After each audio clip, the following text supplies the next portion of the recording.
Les deux ministres du gouvernement togolais à la base de la plainte qui a conduit au mandat de dépôt deux journalistes, Ferdinand Aïlité de l'Alternative, Joël Ega de Fraternité et Isidore Kouonou de l'Alternative sous contrôle judiciaire s'appellent Adès Kodjo et Payassage Betome.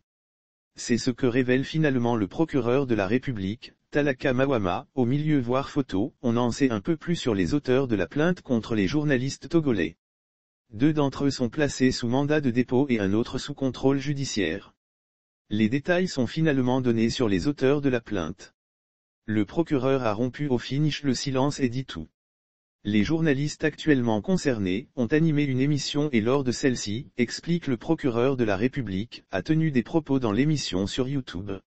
A écouter le procureur de la République, les auteurs de l'émission, Ferdinand Aïlité, directeur de publication du hebdomadaire L'Alternative, et de Joël Ega, directeur de publication de l'hebdomadaire Fraternité, sont poursuivis pour outrage envers les représentants de l'autorité publique et diffusion de fausses nouvelles de nature à troubler la paix publique, au sens des articles 490 alinéa 1, 491 alinéa 1, 492 alinéa 1 et 497 du nouveau Code pénal.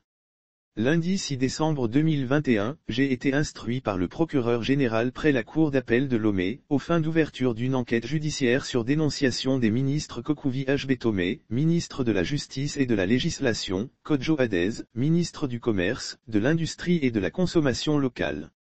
Suivant réquisition à la même date, j'ai saisi la brigade des recherches et d'investigation de la direction de la police nationale aux fins de l'ouverture d'une enquête, éclaire le procureur de la République.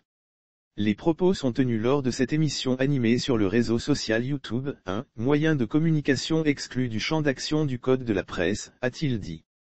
Et de souligner que, la poursuite de ces journalistes sur la base du droit commun, en l'occurrence le Code pénal, se justifie par le fait que les faits incriminés ont été commis par le canal d'un réseau social, moyen de communication expressément exclu du champ d'application de la loi numéro 2020-001 du 7 janvier 2020 relative au Code de la presse et de la communication en République togolaise. Isidore Kouonou, rédacteur en chef du journal L'Alternative, qui a également participé à l'émission, est placé sous contrôle judiciaire.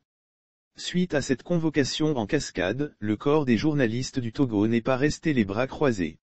Une vague de réactions d'organisations professionnelles des journalistes, d'organisations de défense des droits de l'homme et de partis politiques de l'opposition continue d'exiger leur libération.